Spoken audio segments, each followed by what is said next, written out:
Hello, and welcome to episode 2 of the Torn Between podcast. This episode, we are talking about family dynamics and how they can get kind of messy sometimes when you are somebody that is considering overseas or cross-cultural work.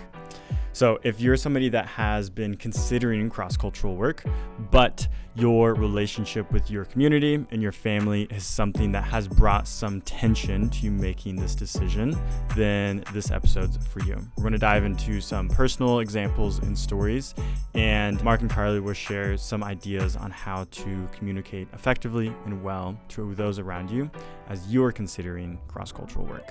So I hope you enjoy this episode. Well, welcome back to the In Between podcast, if we're going to commit with that name. I don't know. We haven't decided yet. I like it. I like it too. I third it. Yeah. And today we're going to talk about how you might be in between something. And today's in between is between feeling like you're called abroad and the messy dynamics of your family, and how that can either be a great thing and a great supporter, or definitely something that can hold you back. And I think we each have our own personal stories in that space, but a lot of other people really struggle with that. And so today, hopefully we can produce some helpful conversation around that topic, because it's messy. So, shall we dive in? Mark, do you got something messy to share with us? Something messy? Yeah. Well, we could launch this with a quote. Is that what we're thinking here? I heard an experienced missions leader in the U.S. like 10 years ago. He said that the number one reason young adults do not go into missions is their Christian parents.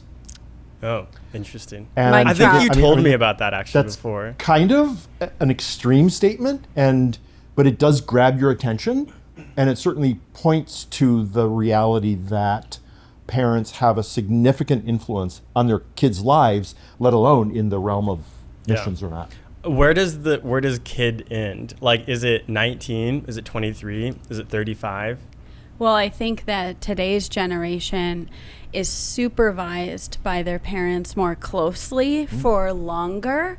So that line is a little bit different than maybe what it used to be 10, 15, 20 years ago. Oh, that's true. And it's hard for parents to see themselves as peers with their children, or that their adult children are capable. Yeah, this makes me think of this. This is a wild story. This is like, okay, we're already rabbit trailing. But I was on a plane back from Spain like a couple weeks ago, and I was sitting next to this guy, and he's telling me about how he's like a New York Times bestseller of like some book, which like genuinely sounded like a pretty interesting book. I don't know that I would agree with it, but anyways, that wasn't the point. But he was just doing the Camino in Spain, and he went with his like 70-year-old mom. And this guy, I think he said he was 40, like 39 or 40, and he was talking about how he's like, it was interesting because it felt like the first time that I kind of like was the leader, like with one of my parents. And I was like, you're 39 and you're just now feeling like the roles are reversing a little bit. And it was just like so interesting.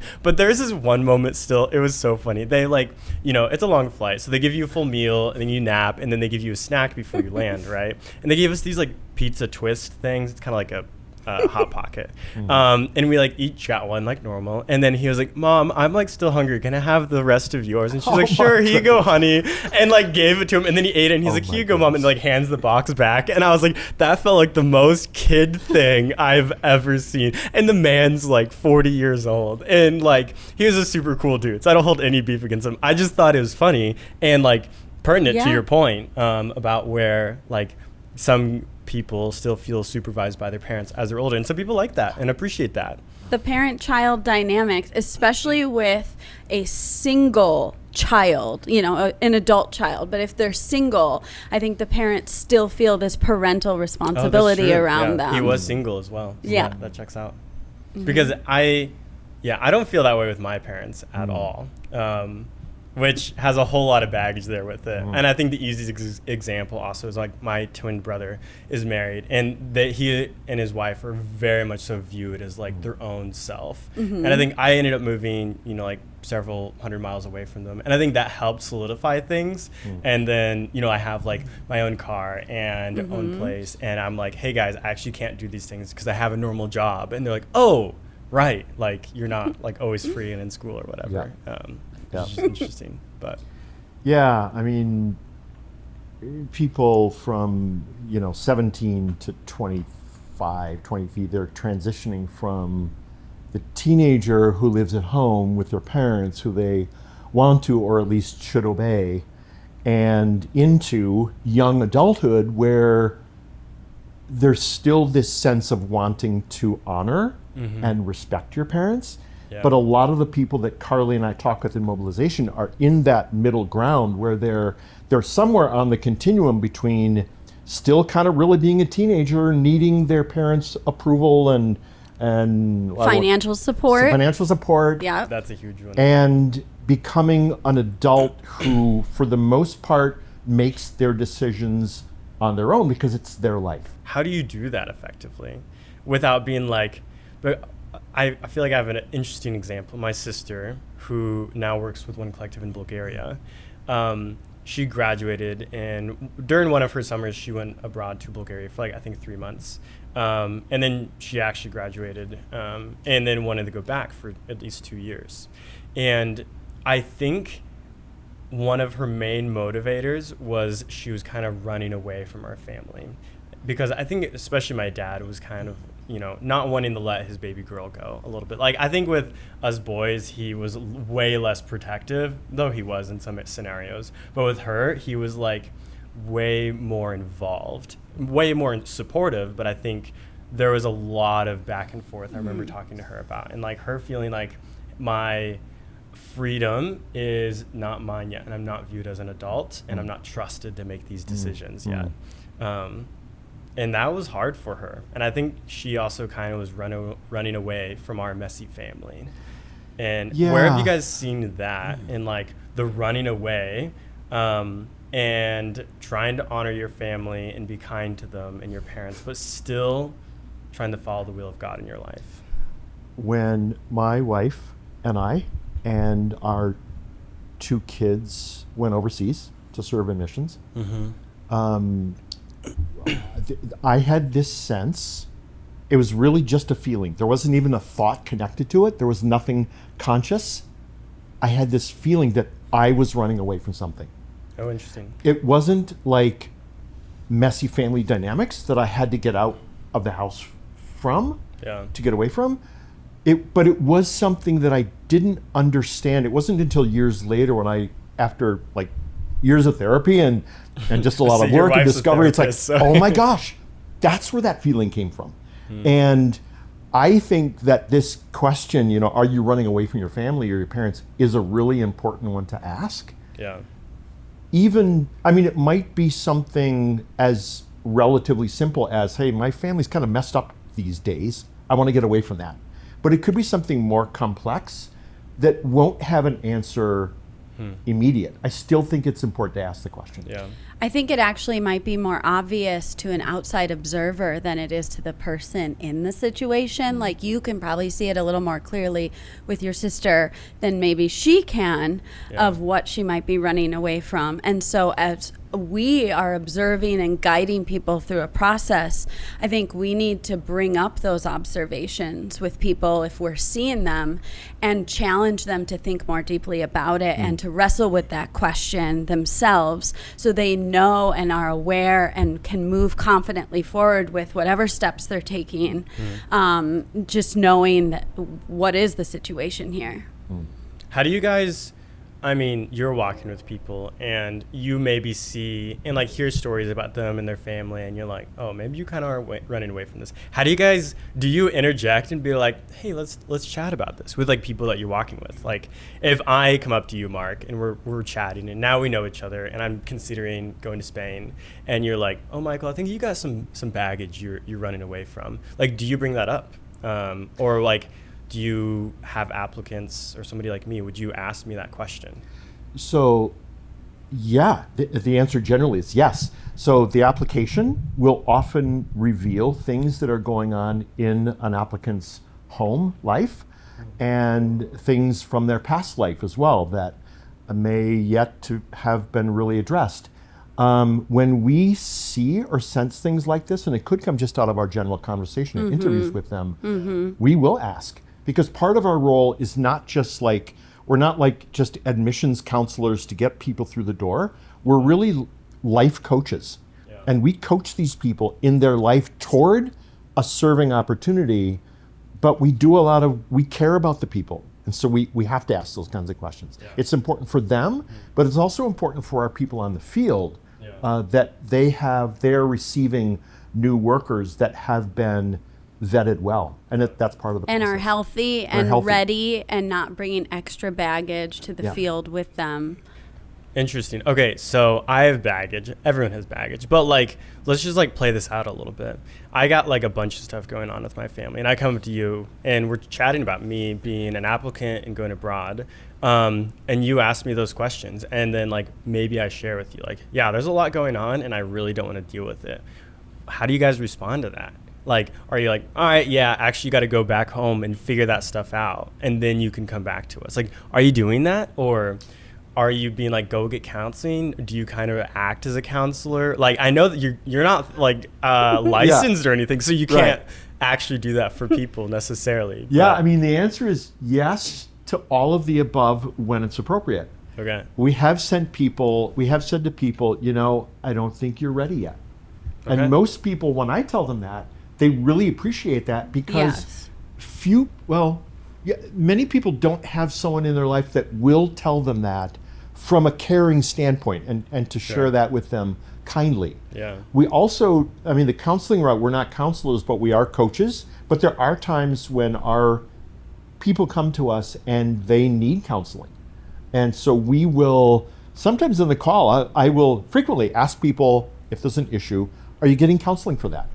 I'll just ask them straight up sometimes. And then later in the process, we might require that people get counseling before we consider them really ready to serve with us on the field. That makes sense. Yeah. Okay. Can I share a scenario that I've been through? And I'm really curious about how you guys respond to this. Yes. Thanks, Carly. So I want to be really kind in sharing this, but it's a story between me and my dad. And this is different than like an applicant or whatever, because had been working for one collective full time in our home office for maybe like 4 or 5 months, not super long. But our CEO, Scott, was like, hey, Michael, and this was in, I think, 22. He's like, hey, Michael, I'm planning to go to Ukraine, which has a war going on and everything. And I would like you to come and film a bunch of stuff for this campaign we're trying to do. And I was like, yeah, let me think about that. And so I prayed about it a bunch and felt like really good about going. And we had a lot of contingency plans about how to like do it safely. But I like chatted with my family. I'm like, hey, first work trip coming up, going to Ukraine. And my dad was like pretty nervous about it. And so there's this one time, it was maybe like 2 weeks before I was supposed to like go out, and I was hanging out with my family for the weekend, and he came up to me and he's like, hey, Michael, can I share some stuff with you? I've been praying about you lately, and I feel like I have some things that God's really put on my heart to share with you. And I was like, sure, yeah, what's going on? And so we sit down, and he says something along the lines of, I feel like God is telling me that if you go to Ukraine, that you will never come back, and I will never see you again. Wow. And I was like, okay, cool. I don't know what to do with that. And it like shook my world for sure. And because I really respected him and wanted to heed his advice and wisdom and his relationship with God.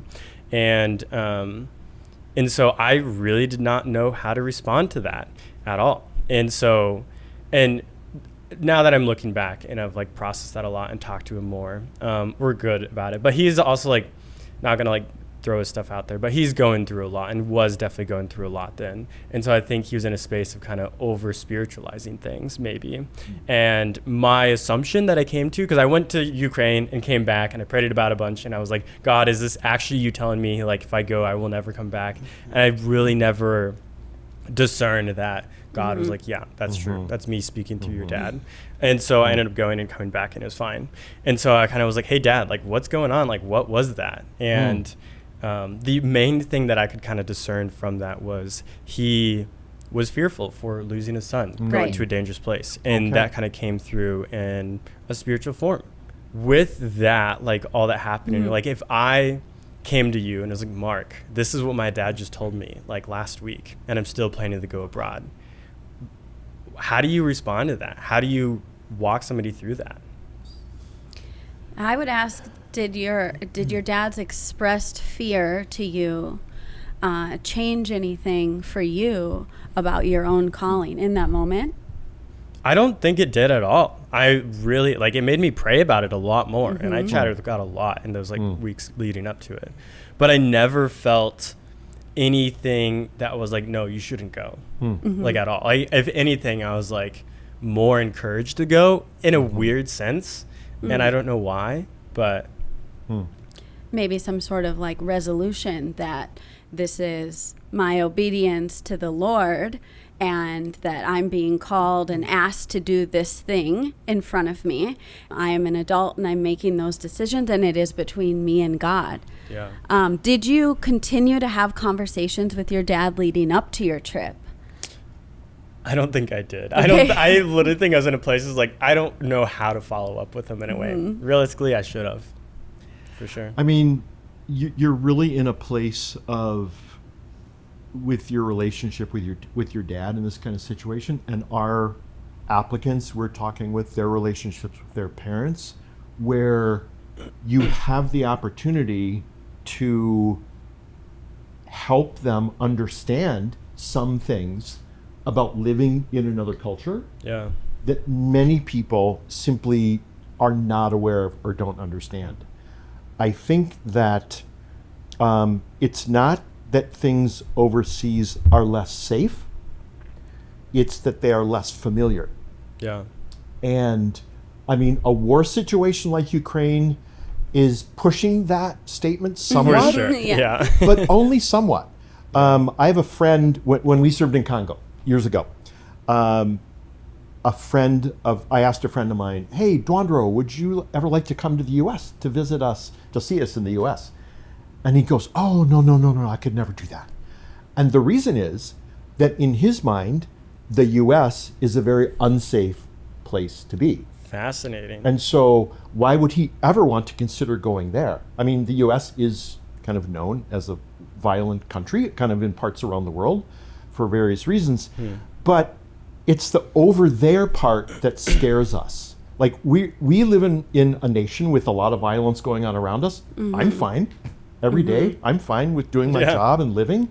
And so are the people abroad. Like, they're fine. They're Exactly, doing life right. every day. It's simply the difference. And I think in our role as mobilizers, but especially you, Michael, as with parents who you would be interacting with, you have the opportunity to, and I say this respectfully, but to educate them and to help them see a little clearer picture. That makes sense. Yeah. And maybe even bring them into a vision for cross-cultural ministry, move the needle with that for them, because they may not have, the same heart for ministry that you do, or the same experience or familiarity with it, and your calling can speak to them. That's so interesting, because like that has truly happened with my dad, and he has like genuinely been considering for the last like year, like going into some type of mission. Amazing. Yeah. Can you give him my number? 100%. Yeah. I actually gave him your number, I think like a long time ago, because he's like, hey, can you tell me about this community and like what would it look like to serve with one collective? I was like, go talk to Mark, like go through our channels. Like, that's not my job. Well, and you could say, yeah, you met Mark at that missions event at Lincoln. That's true. 6 He years did. ago. Yeah, you guys do know each other. Rough. Yeah. Very briefly. No, I'll connect you. Yeah, I think too, just a practical thing. People move and live overseas all the time. Yeah. It happens all the time. It's a real thing. Our family with a 6-week-old and an 18-month-old, we moved overseas, and we were over there for 4 years. And yes, we all had malaria, and there was a green mamba in our living room, but we survived. But here's the point, though. I'm not making light of moving overseas. That's a big deal. It's different than changing a job in the U.S. and so therefore it does require due diligence and a lot of preparation, which we do with all of our people. I see. So when people go into these places that some parents may consider to be unsafe or they're just not sure about, our people are prepared, like with these malaria and the snake, we were prepared for those things. Yeah. And so we survived and thrived. Yeah. Yeah. That's so interesting. And like you guys are the most knowledgeable as a part of One Collective about like how to move abroad in like the safest, most prepared way possible. Because if I was just like, you know what, I'm going to move to Spain, like without One Collective, it would probably be significantly harder to do that. And I would forget a lot of steps that are really important. I would assume. Yeah, I think that we are intentionally preparing people from start to finish here, and we are mindful of all of the preparation and training that's needed to be successful and healthy on the field. And so coming with an organization like ours ensures that you will have that, as a part of your process. And that can actually ease the mind of a lot of parents that might be concerned. Yeah. Yeah, I bet if there were some parents, if they sat in on our training, our access training, they would hear from us, from seasoned leaders and from people around the world, how hard this is. So we're not blind to that. Yeah. How it's important to be prepared for those hard things. We talk very openly about all of that. We want to get way out in front of those things so that people can be prepared for when they go. Yeah. Yeah. Cool. I think it's really important to anticipate your parents' potential concerns and have really open, honest, ongoing communication with them. Yeah. As soon as you are in the process of exploring these opportunities and talking to a mobilizer and preparing to go, bringing your parents into this process with you invites their input and it addresses their concerns up front. And then you can bring those concerns to your employer, to your mobilizer, to your team leader on the field, and start to get those answers that your parents, are worried about all these potential hypothetical situations. Well, if you can address those up front, your parents are going to, feel a lot better about you stepping into that situation. That makes sense. Yeah. What would you say are like some, I don't know, like is there a set of tools that like you could give me and be like, hey, your parents are probably fearful of you just being in like, I don't know, Quito, Ecuador. How can I go to them and kind of like share some of these things and like put them at ease about like, hey, I'm an adult now. Also, where I'm going is unfamiliar, but is not unsafe. And do you have like a list of tools that like I could bring, that you could teach me and I could bring and kind of like have helpful conversation with my parents? I think the most important tool at your disposal is prayer. Okay. Being prayerful about this whole process and asking God for both wisdom and how to talk to your parents, as well as humility and compassion and empathy for how they may feel. That's easy to is forget. really, really important. And God will answer that prayer if you are genuine in that prayer. And so being prayerful about the communication piece and about your ongoing relationship with your parents is the best tool that you can implement up front. And then I think to plan and to communicate, those are like the two main things. And so, plan for what your relationship will look like when you're actually living abroad. Does that mean that your visits will be, less in quantity, but maybe better in quality? You will have deeper, richer times with them. You will invite them to visit. You will spend intentional time with them. You will schedule virtual, calls with them so that you can actually invest in that relationship in a way that preserves it and in a way that like really sews into your family, strengthens your family bond. But then, so planning ahead and communicating through the whole process, like we said. Yeah. I would just add this too, that if your relationship with your parents, get my wording right here, is like if you're getting your defenses up and you want to prove your point, or this is kind of like something you're going to argue, or you've kind of lost it at that point. Yeah. But rather, if you can go in, like Carly said, with humility, and the way I like to think of it is if you can follow the path of God's calling on your life and your parents' perspective. Go as far as you can on the road where those two things overlap. Even if at the end of that you make the decision that they don't like, they will still see that you really tried. You have been trying and are trying to listen to them, to respect their perspective. And that makes sense. That is really hard to do, because I feel like I remember myself growing up with my family, and still when I go home and I fall back into these patterns that are pretty unhealthy sometimes, and like I don't think of myself as an angry person until I go home, kind of thing. And so it's hard to shift that perspective from like, these are people that are supposed to just take care of me and like figure everything out for me in a way.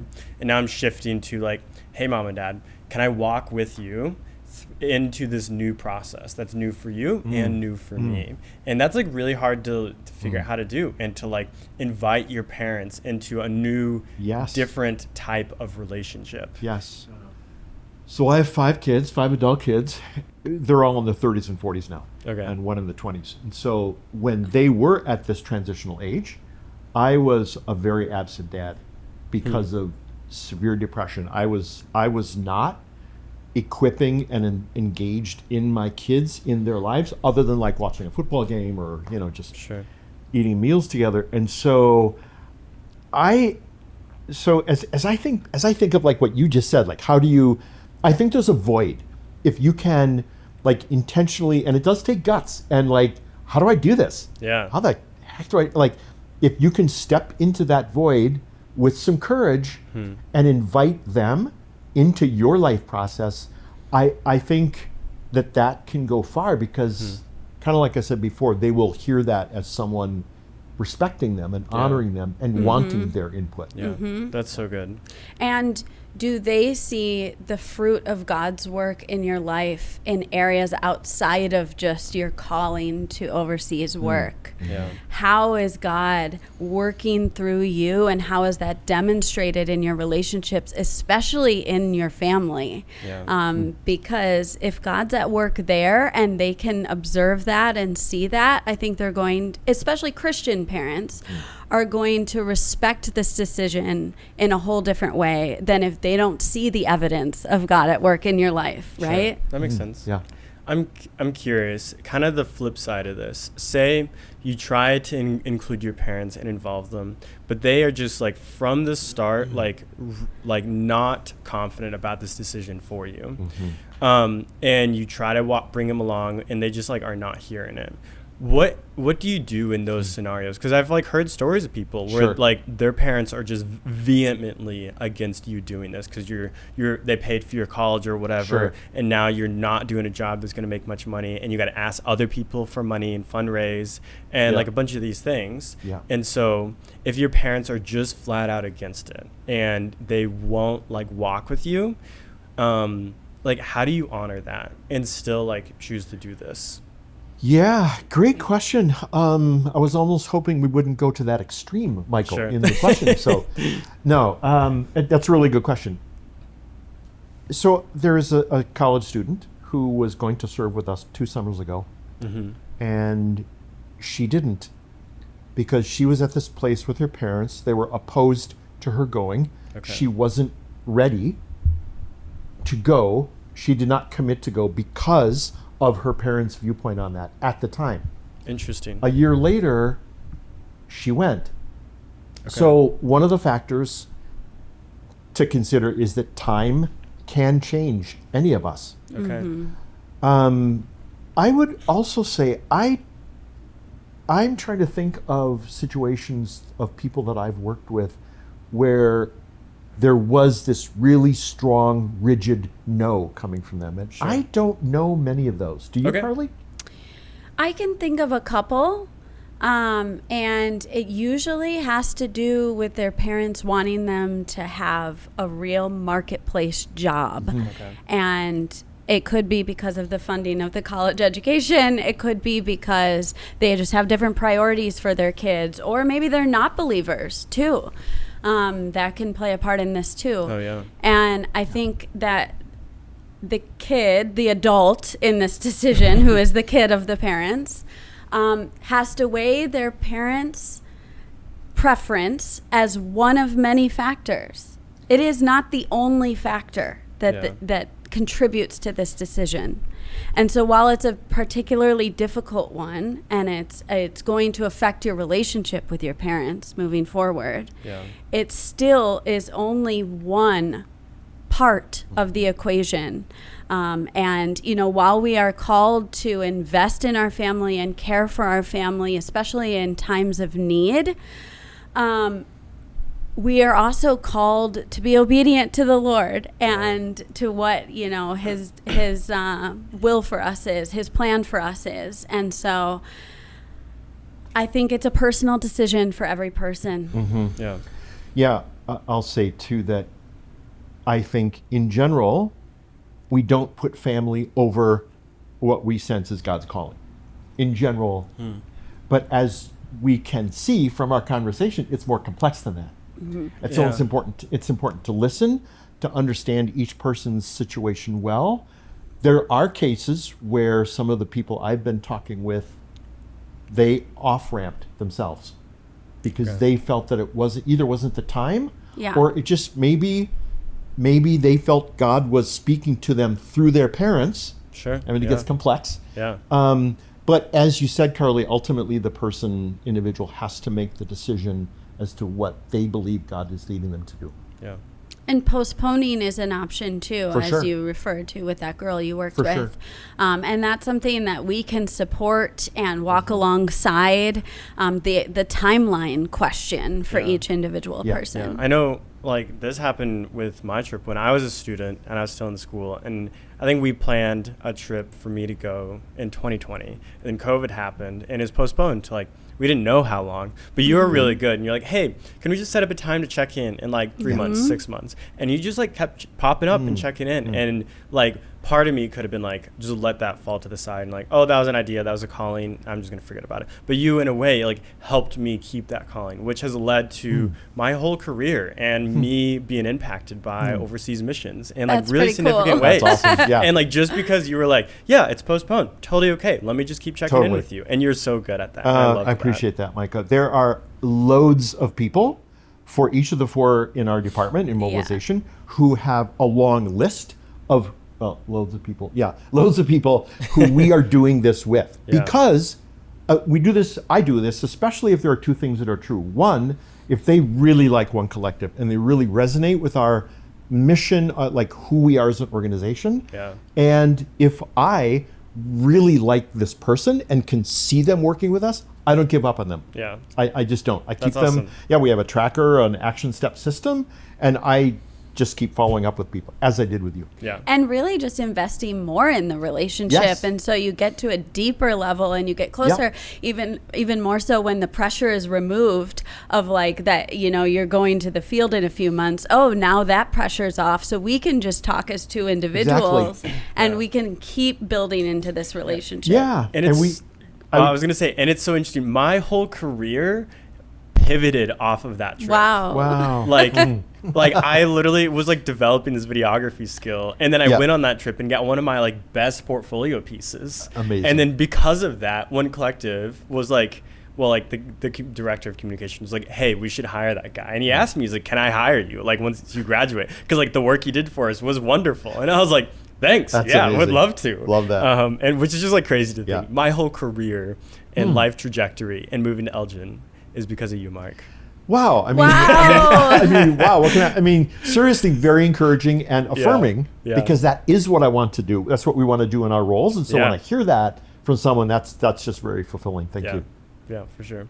Yeah. Okay, taking conversation in a little bit of a different direction. A conversation or a question I've had seen a lot of people ask, heard a lot of people ask, and I've asked myself.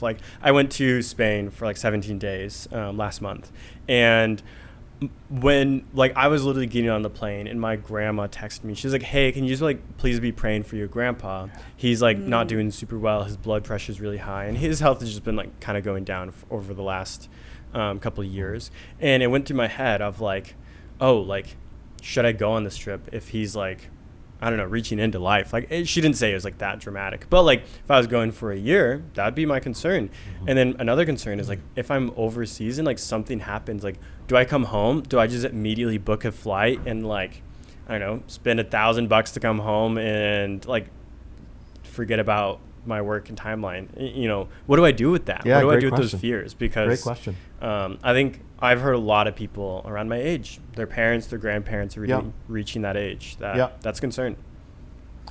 I will say that at One Collective, I'll just say we have a very reasonable, generous, flexible policy for things like this. Okay. Well, first of all, in like when the departure time, that's for you to discern between you and God, maybe your family members. We can talk with you about that, pray with you, but that has to be a heart decision for you. Yeah. For when you feel it is okay and best to leave. Okay. Once you get to the field, back to my generosity and flexibility comment, we are very open for people returning home, and there's a cost to it financially, of course, but it's so easy to do today, so why not? Sure. That's an important thing to do for people. I mean, you don't want to go back for your niece's, kindergarten party or anything, but 100%. But for significant family events, yeah, that's important. Okay. But at the same time, there is a cost to going to the field. Yeah. There is a cost to this type of work. I think it's really important to acknowledge that you will be making sacrifices. Yeah. And I encourage people to write down all of their fears, all of the potential things that they could be missing, all of the sacrifices that they anticipate could come their way, and think through like what is the worst case scenario in this situation. I didn't know you did that. And what is the best awesome. case scenario That's amazing. in this situation, and how can I work through it and anticipate it ahead of time, and just like wrestle with that cost, and then know that that's the cost that I am agreeing to, that I'm stepping into, and I'm willing to count, you know? So I think like actually intentionally thinking through it ahead of time is really important. And it might not play out the way that you fear or that you anticipate it could go, which is great. Sometimes we think about the worst case situation and that's not how it plays out, which is really good.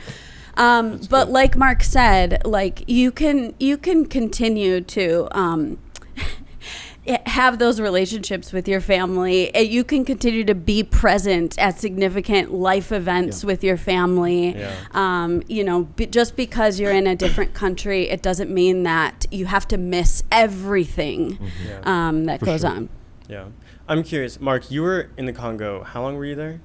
4 years. 4 years. Did you ever experience anything like this, like an emergency, like I have to come home? And like, what was that like? And how was that emotionally, financially, in your missions? How did that impact that? Did not experience any of that, thankfully. That's awesome. Because the round trip, like to send a letter, we used envelopes and stamps back then. And so to send that from the middle of Congo involving different airplanes to get to the postal system in Kenya and then going, it was like, I think it was 15 or 18 days was, for me to send a message. It's a different time. Yeah, exactly. I didn't even think about I know, that. right. I was like, you so, just text him. How would we Sorry, even Mike. know about, I keep hitting that. How would we even know about an emergency? Okay.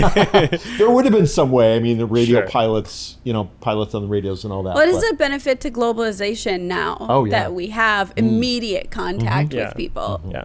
Maybe then a better person to ask, Carly, did you experience anything like that in the more modern space? Because I'm really old. Yeah. Sorry, Mark. Yeah, and even things have changed since I was on the field like 12 years ago, But I didn't miss any significant family events. I wasn't on the field that long, but I did miss 2 close friends' weddings. And that was really hard for me. And it was something that I had just to struggle with and deal with myself and in those relationships too. And I really wanted to be present at those weddings, but it wasn't possible for me at the time. I also did have my family come celebrate Christmas with me, which was really important and special. And they got to see firsthand what my involvement in ministry was like. They actually got to volunteer with the ministry when they came to visit and experience life in a completely different context and culture, which was like really meaningful for them. And then they could visualize me in that space for the rest of my time there too, and know exactly where I was going for work, who I was hanging out with, what part of the city I was in. And just for parents to be able to visualize that is like a big night and day difference for them just feeling comfortable with the idea of their kid being in this foreign place. That's one of the reverse perks of this kind of work is that you get to experience things like that. It's a real gift. I would love, because I don't think my mom or dad or like 3 younger siblings has ever been abroad. Like now that my sister's in Bulgaria, I was like, what would it look like to get all of them together and like go to Bulgaria and visit my sister? Like that'd be so cool to experience that with them, because they've never experienced anything other than the States. And so have they been outside of Illinois? They have been. They're not that untraveled, I think. Richard. Richard's our editor, so he cuts out the fluff, and the old man sayings about Mark. Leave those in, Richard, please. Your call. Let me just say this.